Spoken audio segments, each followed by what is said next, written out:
Right, now we're going to do formula to name for a covalent or molecular compound. Okay, so this is when they're sharing the electrons. We don't have ions, we don't have metals and nonmetals, we just have a nonmetal and a nonmetal. In my opinion, these are relatively easy compared to those Roman numeral ones.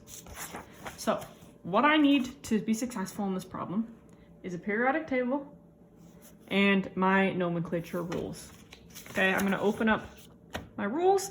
I'm gonna ask myself the first question. Does the formula begin with a metal or ammonium? That's ammonium. So the formula that we have right here is C2O6. So C is my first guy. Boom, C is right there. He's a non-metal. So does the formula begin with a metal? No, it doesn't. It starts with a non-metal. That means we need to go to number 2.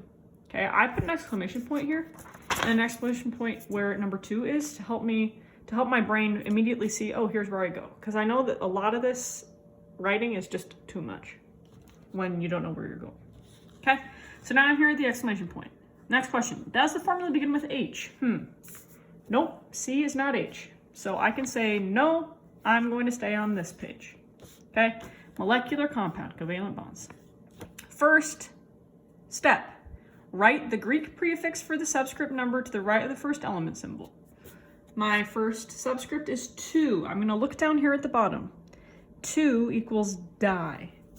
So I'm going to say di, and then I'm going to continue. Where did I stop? Right there. Then write the name of the first element symbol. If it's only one, don't use mono on the first guy. So if it had just been 1 carbon, I would just say carbon. But in this case, there's 2 carbons, so I can say dicarbon. Okay? Next step, insert a space. What this is basically saying is just make sure it's not all one word. It needs to be dicarbon, blank, and then continue. Okay? Easy step. Next step, write the Greek prefix for the subscript number to the right of the second element symbol. So right here we had 6. Down here, we have a little key here. 6 is hexa, right? Like hexagon. So I'm gonna go ahead and write hexa. Okay? Now I'm gonna continue. Then write the name of the second element symbol, but changing the end to "ide." Okay? We've been changing stuff to "ide" all the time, right? Sodium chloride, calcium fluoride. So we'll do the same thing here. But if this prefix has more than 1 syllable, you're gonna drop the last vowel if the second element is oxygen. What this is saying, do not say hexaoxide. Do not say monooxide or monoxide.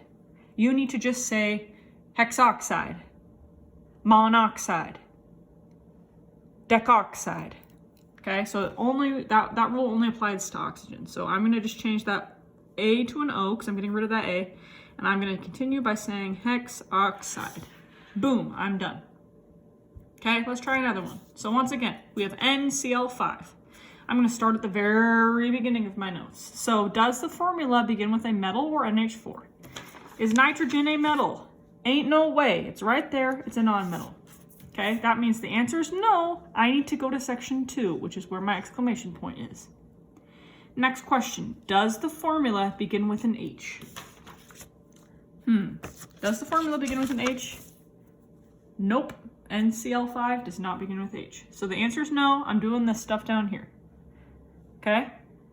Next question, write the Greek prefix for the subscript number to the right of the first element symbol, and then write its name. If only 1, don't use mono for the first element. So right here, I have N, and it's only technically 1. So should I write mononitrogen? The answer is no. All I need to do is write nitrogen. Okay? Only time you can ever write mono is for the second guy. Okay, I insert a space because it's not all one word. Now I can continue. Write the Greek prefix for the subscript number to the right of the second element symbol. Then write the name of the second element symbol, but changing the ending to "ide."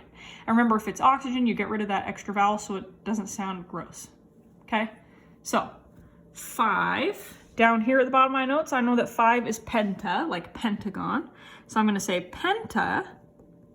And then what's the name of this guy? Chlorine. Instead of chlorine, I'm going to say chloride. All right? So hopefully that helps you with determining how to change from a formula to a name for a molecular compound.